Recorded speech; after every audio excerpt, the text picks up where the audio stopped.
Jeff, our good friend Derek Joseph has finally made it to the studio. Yay, I'm here. We felt like we had to because we had Andrew, guitar player, Cobble, guitar player. Of course, you and I host it. Derek, right? We didn't want him to feel bad. We were obligated. Like the last guy in the mix. So. Save the best for last. Well, we wanted to talk to you about that raise I mentioned on Facebook. Must be. Well, first we wanted to hear all the bad things that Cobble and Andrew had to say about you. Now we can tell you. Now we can tell you. Yeah. We get it all written down here. Oh, There's I'm a long list. I'm not doubting that. No, but thanks for being here, man. Thanks for having me.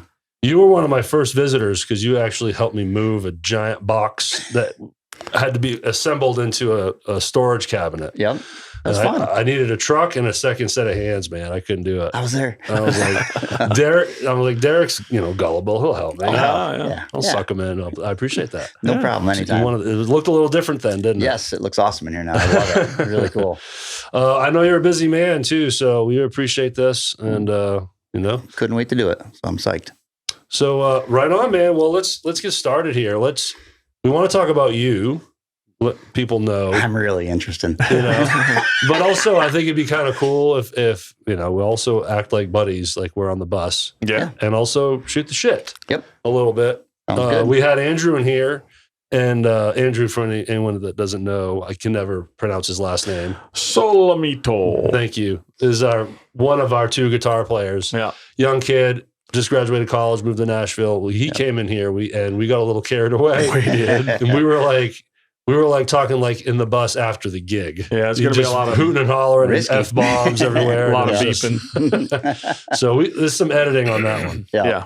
But nothing but nice things to say about you, Derek. Great. I'm glad to hear that. He's a good kid. It's funny. I'm at that age where everyone's a kid to me or whatever, I guess, whatever. But I mean, I know the feeling. You what, 46? Me? I wish. So I'd like to be that old. No, I'm just joking. So no, he's a great kid and such a great addition to the band just because he's so much younger than all of us and adds that other dynamic to it. We have this sound that, we have our regular sounds that people are getting to know. And this is, in Squirrel, Andrew was the one that motivated you to find that sound. Yeah. Yeah. Because we knew Andrew was coming on and we talk about squirreling all the time. Yeah. Again, if anyone doesn't know what the hell we're talking about, squirreling is when you're talking to someone and that person just loses concentration and stops listening to you. Yep. That person has squirreled. Yep. That's common among musicians. Yeah, so that's why I love this sound right here. And I can tell Ward is not liking it. I don't care. But all right, man. So you are from Phelps, New York, correct? Yes, sir. So what is Phelps like?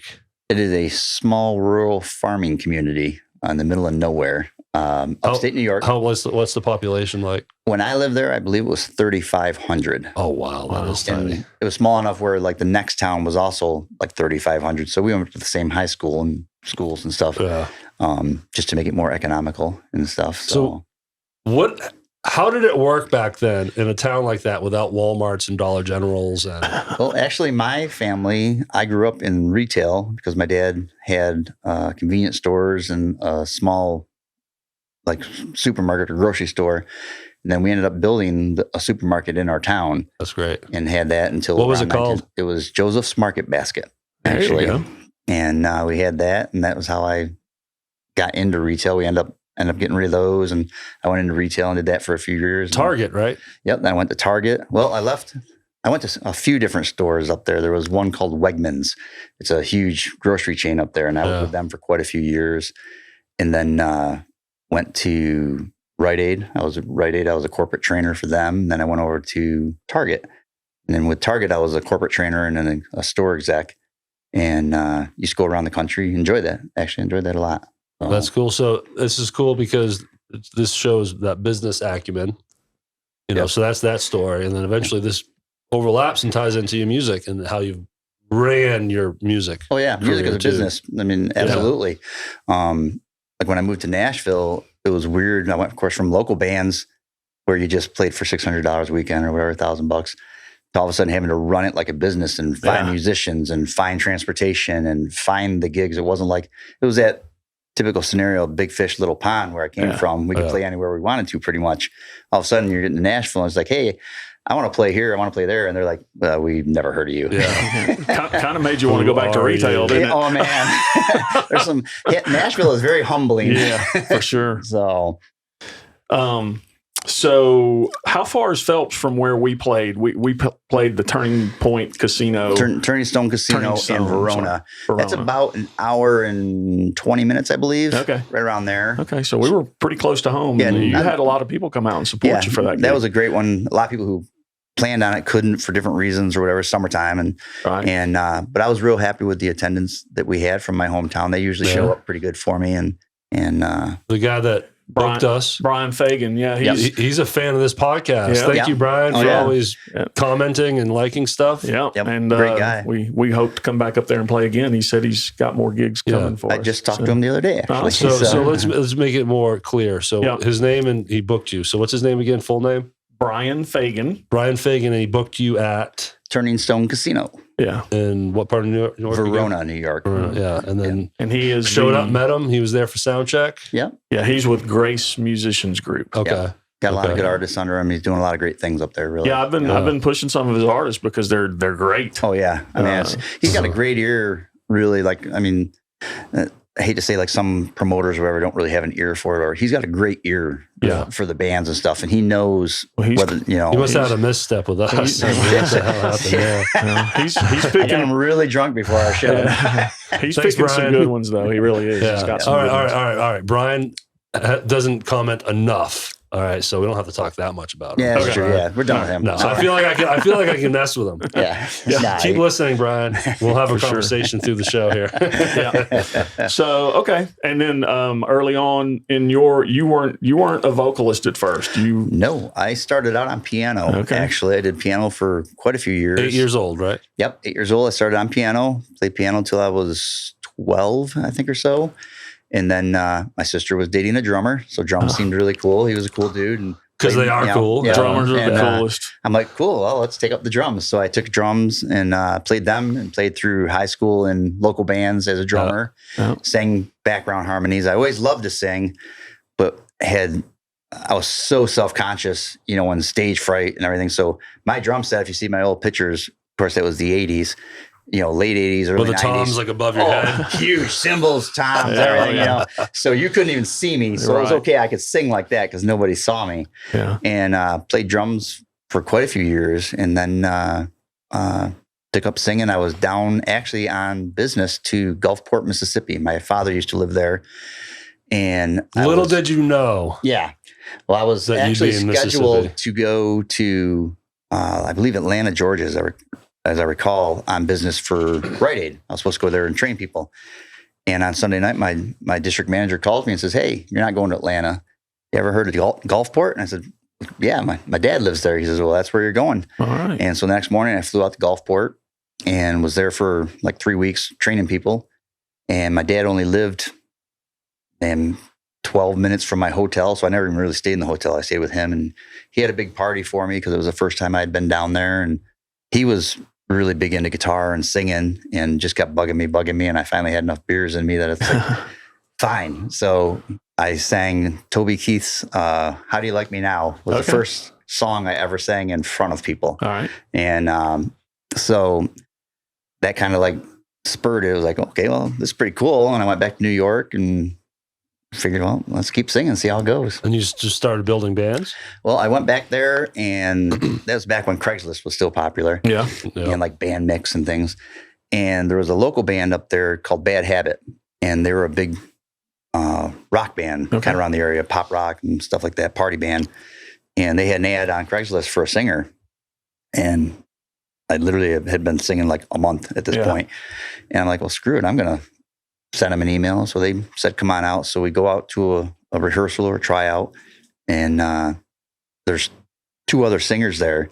I'm like, this is kind of awkward, so the one guy goes first, and he was really good. You had to sing in front of each other? Oh, yeah. Oh, man. Never done that before. Yeah. So, wow. That was interesting.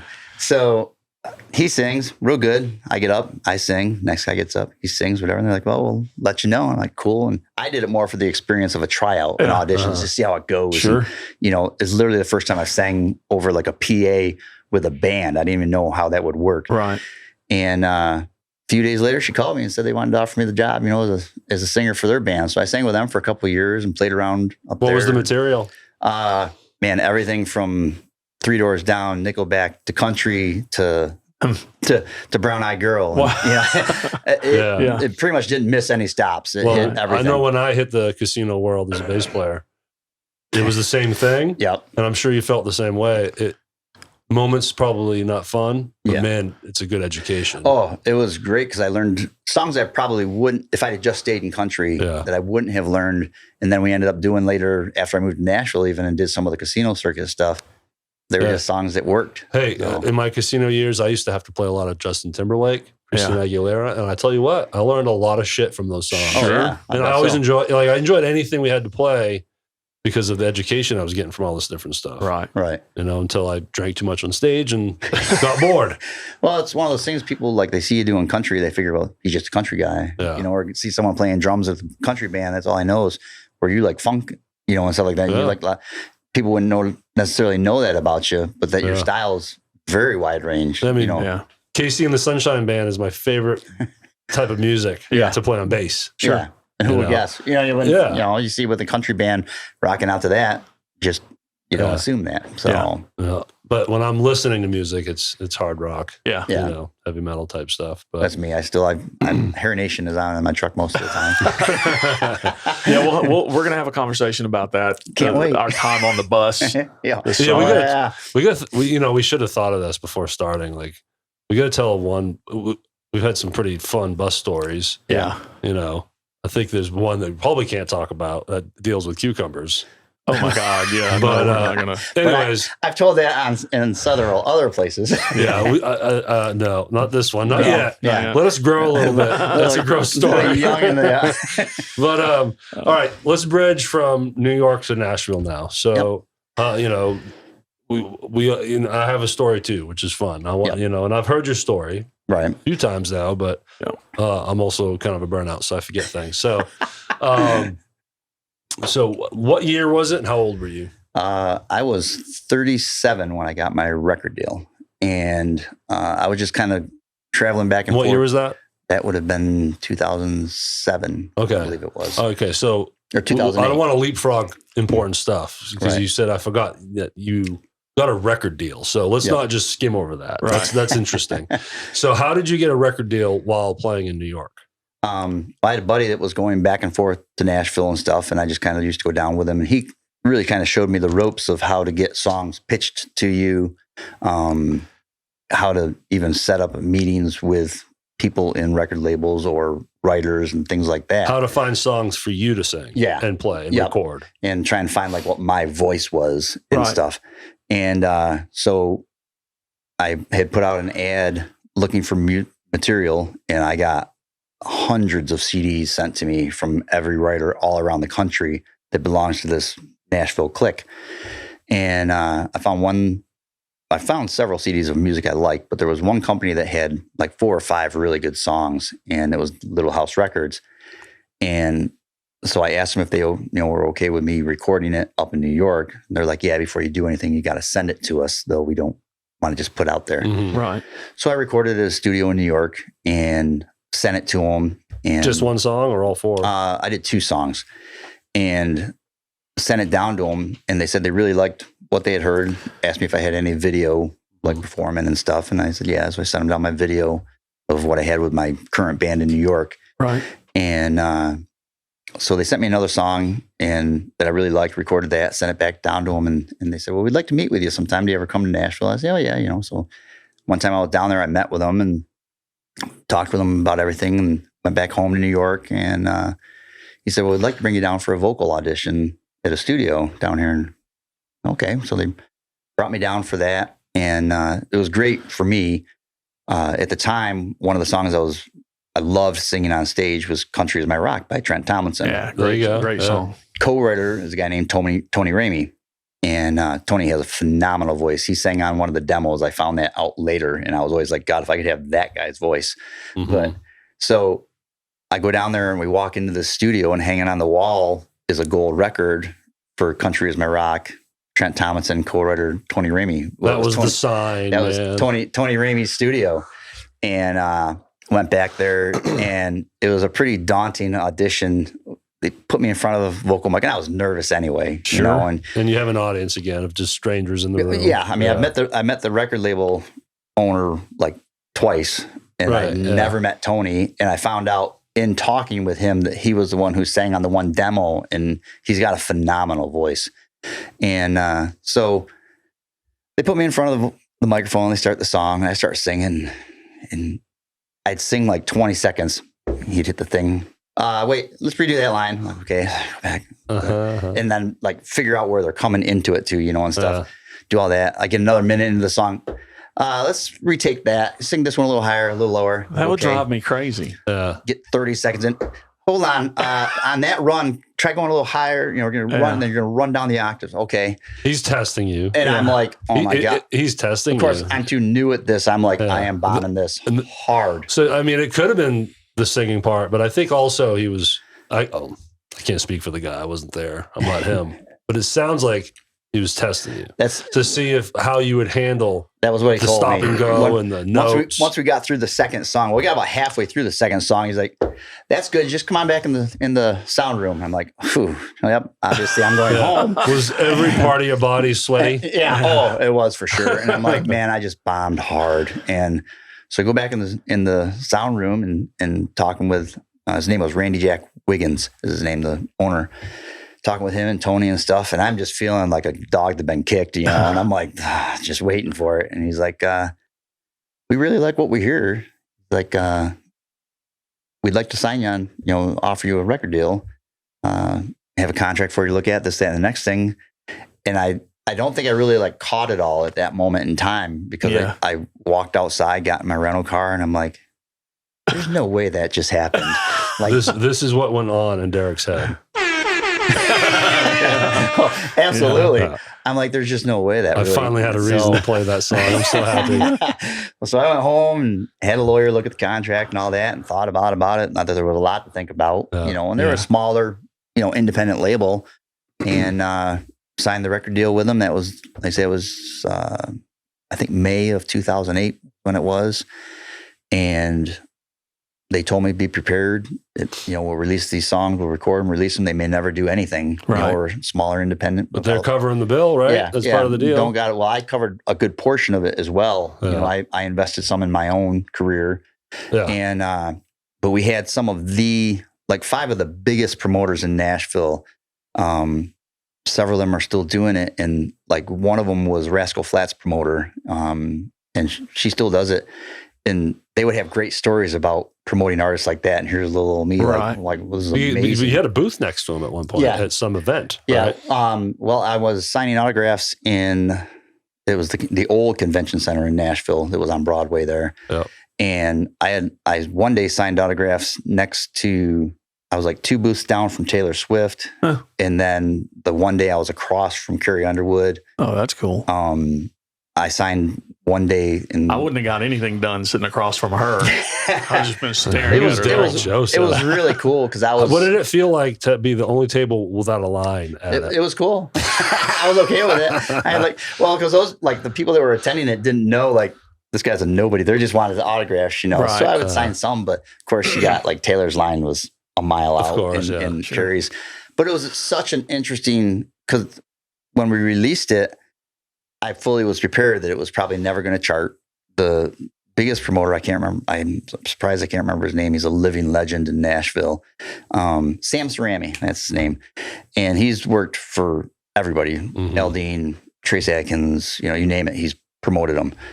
And we went to his office one day, and he had pictures of everybody on his wall with him with him and stuff. I'm like, wow. And he said, just be prepared. We probably won't even chart. He's like, but we're going to promote it. We're going to put it out there and act. You know, I'm like, great. We released it. Just the fact that you get this deal is a win. Oh, I was just enjoying every minute of it. I bet, yeah. And so we released it, and 3 weeks into releasing it, we charted. Wow. And went on CDX, which is a promotional thing. And we were in the top 5 downloads by radio stations twice. We did it in December and again in January. And I was in there with Brooks and Dunn, Big and Rich, Tim McGraw, Carrie Underwood, the different weeks that I was in there. Yeah. And I was like the only name you wouldn't recognize Right. in this thing. That's awesome. Up with these guys, 2 different weeks running. I was So, like, this was amazing. Was this based on a single? Yeah, this was on No Cool Way. We had released The that to song radio. No Cool Way. Yep. One of the songs we've never played. I've played with you for several years now. I've never played that song. It's a more traditional song. Of course, I'm not a real traditional guy.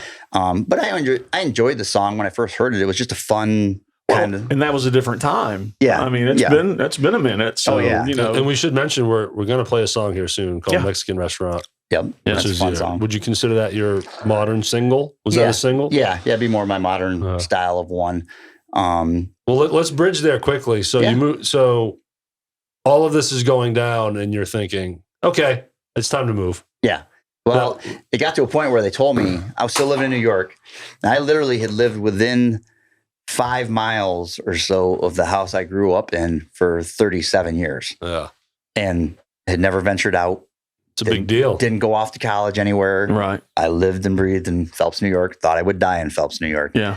So I was scared shitless to move anywhere. Yeah. And it finally got to the point where the label was like, look, you got to be around.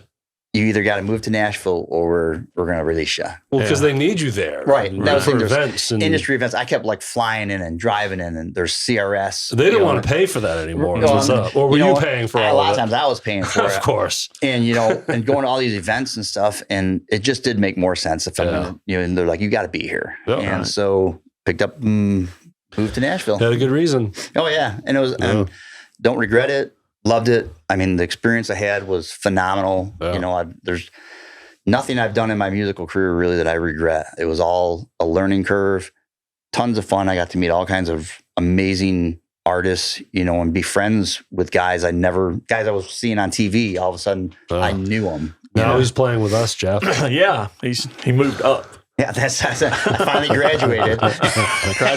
So, Derek, what does your rhythm section do? Host a podcast? Yeah, I'll tell you. Do they show up prepared to know the songs? Sometimes. Yeah, kind of.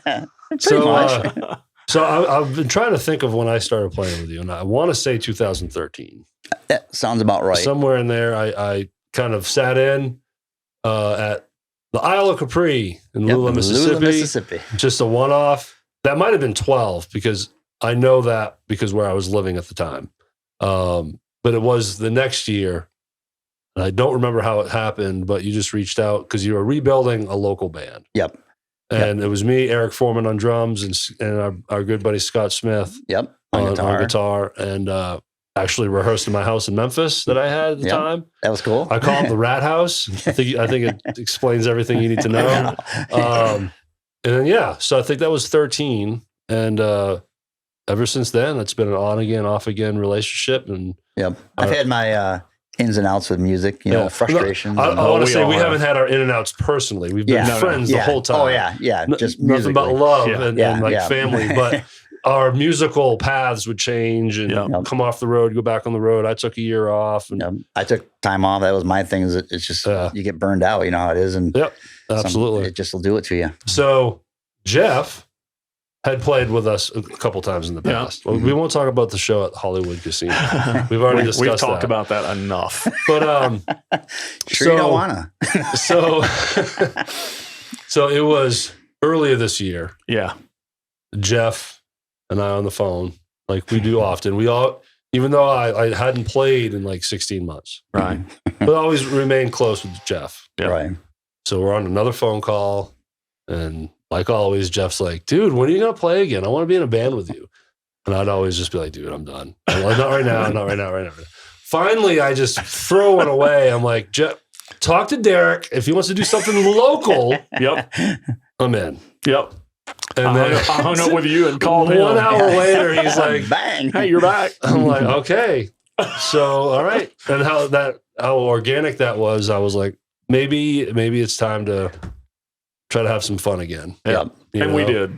We had some good fun. And then it turned into we're your road band, and then I'm back on the bus. And I was like, this is kind of cool. Like, I thought I was done with the bus. I thought I was just moving on. Yeah. Because then you did that whole. I took off 21, all of 21, and did 2 shows with you in 2020. Right. In June, North Wisconsin didn't have COVID. Right. Yeah. We ended up Yeah. in 2 dates. We had a full weekend up in North Wisconsin. That's it. That's all we had. Oh yeah, there was nothing going on then. Yeah. And then I took 21 off. Yeah. And then I was like, you know what? Kind of neat. Back on the bus. Yeah. You know, break, you know, it still has the same problems and headaches. And well, it's fun. Like what we had said is it's fun to do it with friends. Yeah. It's a totally different, like when I went to Nashville, I became friends with a lot of musicians, but it's just different. Like I knew you more. Yeah. I knew about your history, your daughter, you know, I knew your life. I knew where you were from. Yeah. It's just a different thing, you know, knew our families and stuff like that. It just became. You said earlier, it's a business. Yeah, well, yeah, absolutely. And that's when you're using those guys, it's a business. Mm-hmm. So you got with us and it's a little more, it's less business and more friendship. Right. yeah. It's still serious, Yeah. but it's not strictly business. Yeah. And a lot of bands watching this in Memphis, you know, they know that a lot of the bands have consistent members. Right. And you know, especially, and I love again the original artists like Fast Mothers and Every Mother's Nightmare and everything, because that's a different level of commitment. That Every Mother's Nightmare is the coolest name. Yeah, it is. But that's a whole other worldly kind of commitment than a cover band. Yeah. Committing to a cover band is difficult too. It's business. It's hard work. We all know. We all know what it's like. But then to only play like original showcases here and there, not make any money, and then be in a room and writing with each other, that's a lot of work. You know. Well, and that's the thing. There's different sides of that table of how you do music. Like I can write. I don't write really well, you know, and most of what I write comes out very traditional. It's just because that's my roots. And I had a big producer tell me once in Nashville, he says, writers write and singers sing. And he says, don't confuse the two. He was like, because when you write your own material and you sing your own material, you think it's great. And he's like, and you have to. He's like, but it doesn't always mean, just like now, there's a lot of songs on the radio written by Luke Bryan that he didn't sing, but yet they're number ones. Right. Songs by different artists that have, you know, Lee Brice and them guys have written, Randy Houser's written monster tunes for other people. Plenty of bands have started their career because of their own awesome version of a cover song. Right. You know, Black Crowes, Van Halen. Yep. Even Van Halen. Yeah. Think about that. Yeah. Playing a Kinks song, right? Yeah. So that said, did you have any hand in writing the song that we're going to play, Mexican Restaurant? Not one. No. Written by some of the best writers in Nashville, actually. Okay. Good segue, Jeff. Nicely done. I thought that was good. That was teaching good. you, man. We need a sound for that. So what could there it is. Okay. There it Works is. for me. Just indulge me. Yeah. Okay, so yes, let's play a song. Let's talk about Mexican Restaurant. Okay. So go for it. No, go ahead and talk about it. Like the history behind it and who was on it. And well, we had a studio, you know, musicians in here. We recorded up in Nashville, and my producer, his name is Eddie. They call him Eddie K. Eddie Kilgallen. He's the road manager and keyboardist for Montgomery Gentry, actually. And I've always been very blessed and fortunate to be in the right place, right time, meet the right people. Sure. And I was put in touch with him, and he sent me tons and tons of songs, you know, and like, here, listen to all these, see if there's any you like. And I found a handful of songs that I really liked, and I call it, the full name is Drunk in a Mexican Restaurant.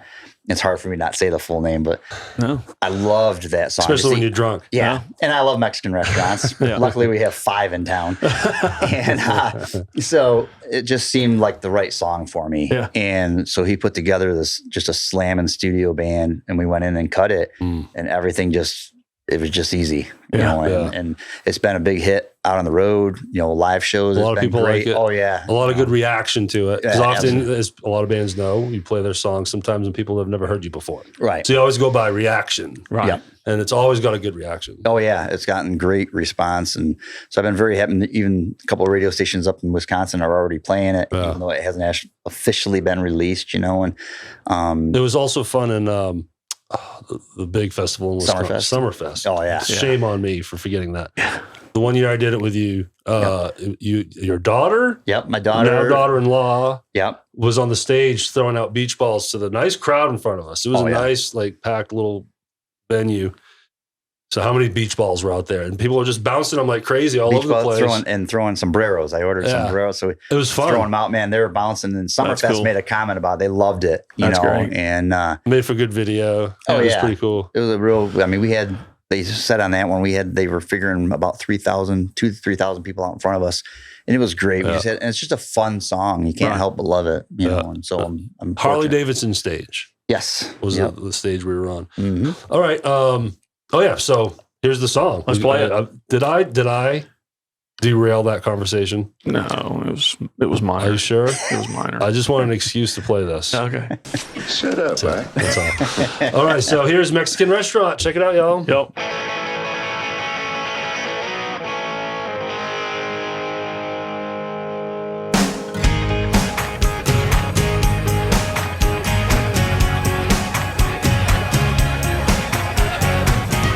Top heat, flip-flop feet. We all know where we're gonna meet. Down on the corner, into the mall. Everybody's waiting for their name to be called. We'll be watching in Daytona, margaritas and Coronas, senoritas just a-talking so smooth. Tequila at the bar, mariachi on guitar. I'm requesting some Jimmy Buffett soon. Cancun with a parking lot. Getting drunk in a Mexican restaurant.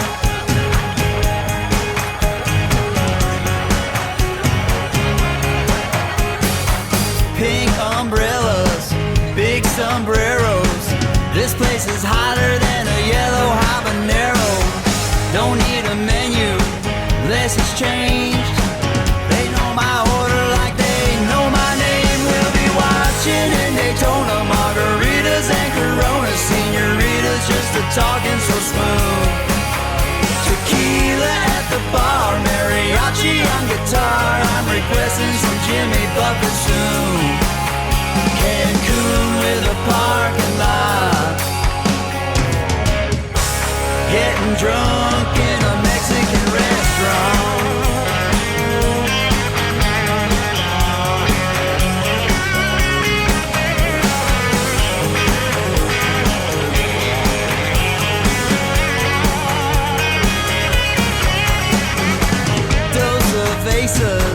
Por favor, tip them up until they bring you more. Dos cervezas, por favor, tip them up until they bring you more. We'll be watching in Daytona, margaritas and Coronas, senoritas just a-talking so smooth. Tequila at the bar, mariachi on guitar. I'm requesting some Jimmy Buffett soon. Cancun with a parking lot. Getting drunk in a Mexican restaurant. That's right. Getting drunk in a Mexican restaurant.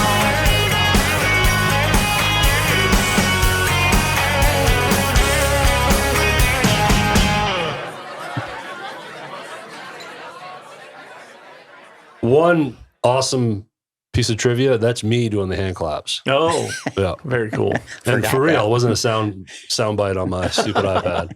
Well, that's an awesome song. I'll tell you what's great is we just played a song that I played with you. Yeah. Oh yeah.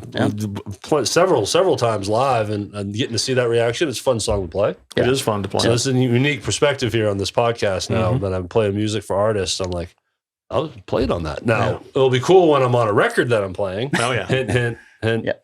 Anybody. Need to go back in the studio. But, all right, man. So we're on the bus. This is inevitable, especially when there's some adult beverages passing along between you guys. I'm the guy that doesn't drink on the bus. So then before long, I'm in my bunk. I drink your share. That's me. When you guys decide to make it at night. Right. Never fails. Yeah. The deep cut 80s tracks break out in the bus radio. The singing starts. You guys go off. And it's terrible singing because we are drunk. But then you're talking about Beg to differ. Yeah. deep musicians. Oh, yeah. So I thought I'd pitch it up to you guys and let's talk 80s music because I'm from a different perspective. Yeah. I came in at the tail end of it, Right. But I'm the product of grunge. Right. Just gonna be Right. honest. Yeah. So I always enjoy watching and listening to you guys. I am definitely the product of Hair Nation and Hair Yeah. Band. And, Okay, that's and where we stuff. can start because Yeah. we carpooled for damn near every rehearsal we did. And Yep. Hair Nation Every time. And, Yep. and it's That's the thing. I love country music, but Yeah, it's Dawkins just, and just all this I'm telling stuff. you, go back in time, Crew. I was a huge Crew fan as a kid. Yeah. You know, everybody loved Crew back then. Yeah, and Yeah. they say you had the Dawkins. I love Tesla. I was a huge when I was drumming. The Tesla drummer, his name just went right out of my head. And I should know that, but I don't know. and there's people watching right Yeah. now. Like, Yeah. I said, Lucetta, Troy Lucetta. But What was that name? Troy Lucetta. Yeah. Troy Lucetta. Yeah. Mechanical Resonance, I think was That's- their big that album. that was the one. Changed. See, now there we go. Let's Yeah. go. Let's Oh, it keep was. it. Changed how I drum. Modern Day Cowboy. Yep. Changed. I never could figure out really well, like anything off time, hands, foot. Yeah. Like my mind thinks all of a sudden when I would listen to that, it clicked like, Yeah. oh, Yeah. and all of a sudden I became a way better drummer based off of that album, literally. was a And great that album. changed my drumming. Yeah. And, had Rat, of course. I was a huge Rat and Roll fan, Sure. and stuff. And Hair Nation loves Rat. Yeah. Oh, yeah. Oh, do they? I Yeah, haven't yeah. listened to love Hair them. Nation in a long time. Winger, big Winger fan. Oh, man. Hey, John Roth. Oh yeah, John There you Roth, go. local guy. And I think, and this is serious, I'm not just saying this because John might be watching, but I think Winger has got probably more talent in that band than most of the bands from that era. They are just, every player in that band is unreal, and it's just Still out there doing it. well, yeah, their music getting it was done. so well written. Yeah. Like if you listen, in all seriousness, you put a Rat song on the radio, then you listen to a Winger song. Yeah. The difference of the studio, of the instrumentation and stuff, Mhm. is light years It's apart. like Mr. Big. Yeah. Yeah. Oh, they were phenomenal. It was easy for me Yeah. to know Mr. Big as the MTV, right. song they had, a little pop song. Yeah. That was so in my mind, Right. that's Mr. Big. Yeah. Mhm. No, they were. And then you dig in, you're like, oh, that's not Mr. Big. Yeah. Lean into Holy it. shit. What a great album. Yeah. And that's the thing. Yeah. It's just, and you had a lot of those it was such a widespread amount of talent. And, you had the Cinderella. I was a huge Cinderella fan. Oh, yeah. I always thought they should have been so much bigger, and then you had the knockoff band of them, Brittany Fox. Brittany Fox, Yeah. had Girl School. Yeah. Kind of had the same voice as Right. Tom Kiefer, and Yeah. stuff. And It's those the same style. Oh yeah, it's the very same. But it I'm was nodding great. like I know. Well, there was Yeah. all these Yes, I agree. one hit wonders Yeah. that had that one hit that was unbelievable. Then where'd they go? Have you seen that Tom Kiefer is playing here? I did see Yeah, that. they're coming here, Yep, and Memphis' own Corey Myers plays Yep. keys for him, so that's going to be Did you get your a big tickets? deal. I I have have not not yet. gotten tickets, and it may be too late now. Yeah, So, yeah, I think it is. I thought I saw something that they were selling close to sold out. yeah. But all those guys are still out there doing it. Yeah. I always say, like to my friends now and younger guys, like a lot of that grunge music or just different styles of music. Like you think about even like Journey and REO Speedwagon, Styx, they're still out there. Yeah. Crushing it. And any time of the day, like locally, a little plug for 102.7, you turn on 102.7, you're going to hear a Journey song. Oh, yeah. What other songs really of most genres 40 years after its release are Yeah. played on a Don't Stop daily, Believing is played on a daily basis? It's Yeah. the record holder, isn't it? Mhm, I it's believe it is. the most played song ever. All those songs, you're going to hear all day long on those stations. And I mean, talk about the test of time. Yeah. It's Yeah. pretty amazing. The same thing with the hairband. There's, you got the Monsters of Rock cruises and stuff, Mhm. and they sell out because people loved that Sure. era of music. Yeah. Yeah. And that's me. Like there's I just went right out of my head. There's a song Rita loves, my wife Rita. She loves me to sing Steelheart. I'll Never Let You Go. Oh, yeah. Well, like, good luck Is with that that the one. song that goes into the stratosphere Yeah. vocally?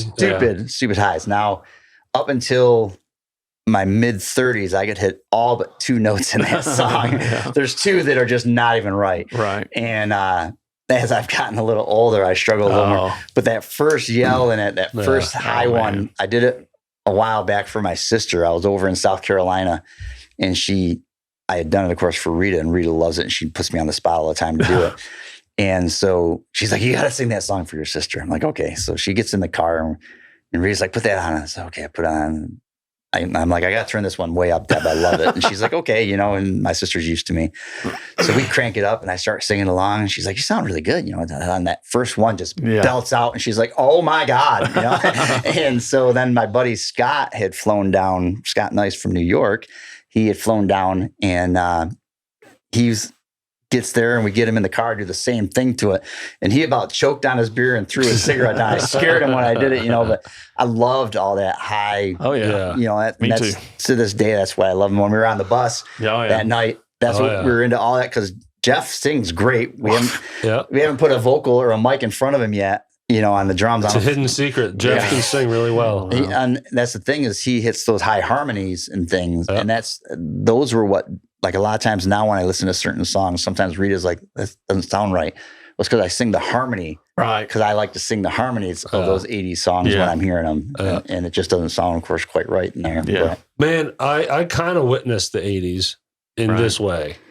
So my mom had me young. So my mom was in her 20s in the 80s and was all about the 80s. Right. And I grew up in a town called Sanford in Maine. Decent sized town now. Now it's a city, but back in the 80s, it was just a town. But so many venues for live music, all selling out capacity. Yeah. All because of the bands. Yeah. All because of the music. Right.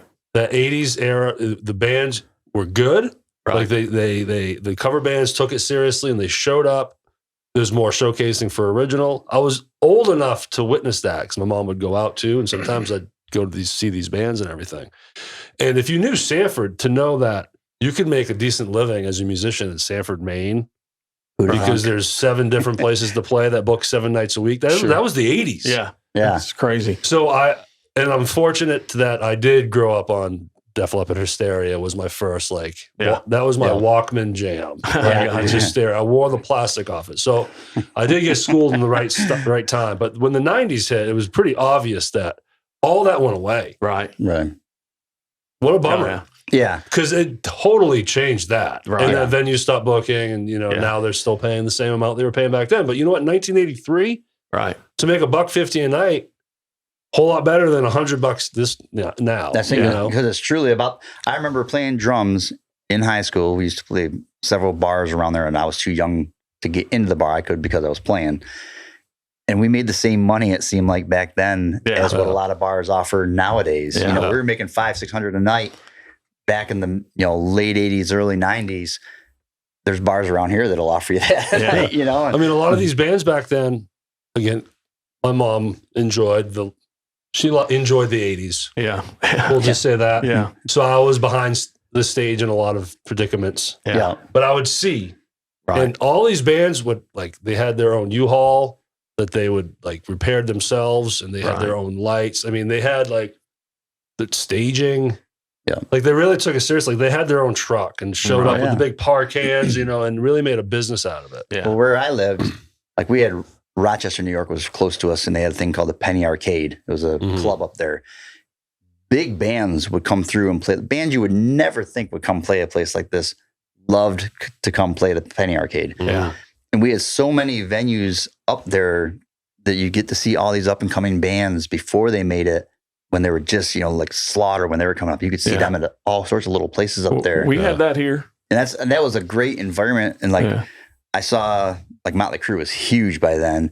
But in one summer, me and all my buddies, I had a van. We'd pack in the van, and we saw them 5 times in one summer, because we had Buffalo, Darien Lake, Rochester, Weedsport, and Syracuse. All were venues within hour and a half to 2 hours max of me. So we went and saw them, 5 times in a matter of a week or so, a week and a half, and it's just, the 80s was such a different fan experience, I believe, in concert experience. Oh, I'm sure, of course. And that's, the concerts now are great, and stuff. I wasn't a grunge guy. Yeah. I'd like some of those bands a little bit, but I didn't follow them like I don't know their history I do. Well, like I said, I grew up with that, so I enjoy it. But I, in a way, witnessed what the 80s was like too. Yeah. And I miss it. Well, I wish I wish I would have been your age. It was an experience. Because, and we talked about this. There's enough age gap here where, we slip into two different generations just far enough where you guys were into the 80s and I'm a prodigy. Yeah, I'm a prodigy. Product of the 90s. Well, being from here, I'm jaded because we had such a huge national recognition with 80s music. And I'm learning this. And it was big. Day. Tora Tora, I played their first album, Surprise Attack, and their second album, Wild America. I played those things so much that I could probably recite every word to every song. And then we had Roxy Blue, and we had Every Mother's Nightmare, and just so many great huge think about this acts. Area, like our big city was Rochester, but there was nobody at the time living in Rochester who played for big acts. Like Lou Graham from Foreigner was from Rochester. Yeah. But he was the lead singer of Foreigner. You didn't have the sidemen or whatever. Where here, you think about in this town, obviously how much the music environment is. You got John Roth, Adams, you got Pete Mandillo. Pete Mandillo, Tony Rossi. That have played for these big acts, and they're right here, and they're guys that we know, and they're just as down to earth as we are. But they've, I remember when I first was playing at the Roadhouse Casino down in Tunica. Oh yeah, been there. One of the first shows I ever was there was this guy on stage ripping the guitar. I was like, man, that guy can play. It was John Roth. Yeah, and I knew who John Roth was. It came, and I'm like, he plays for Winger. Yeah, for people that don't know. And I'm like, man, I can't believe this guy is playing here. The weekend before he was like in Japan or something, playing for 30,000 people. He's been with Winger since the 90s. Oh, yeah. And I was like, this is crazy. And I got to meet him and talk with him a little bit about it. And he just loves music. Yeah. And that was his thing is he's back home and he loves Memphis and he loved music. And I don't know him as well now because I'm not in that scene anymore. I don't know if he even know me if he ran into me in the supermarket. But it was just amazing that here's a guy that lived the dream I would have loved to have lived. Sure. He's been there, done it.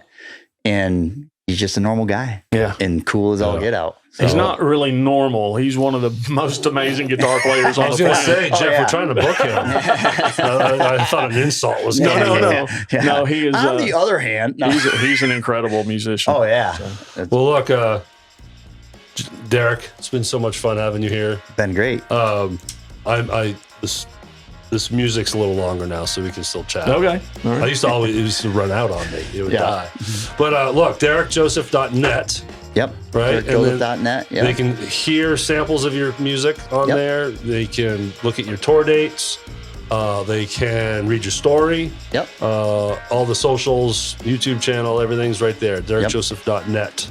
Hope to see someone out of the show. That'd be great. And I've talked about my production staff in this last episode I launched, and one of them's Mondo, because Mondo has done all the artwork for everything I've done. And then I mentioned you and that he did your stuff. So he does. He's designed my website he told me just send me a few samples, and man, he just took it. And then now you got scrims and you get a whole stage presence, and it's all because of Mondo. My whole backdrop, it's all Mondo. Shout out to Mondo. Absolutely, man. But he's all mine. If you want to book him, he comes through me first. Yeah, he's great. And I don't want to lose that guy. But he's going to have to do us a website soon for this. There you go.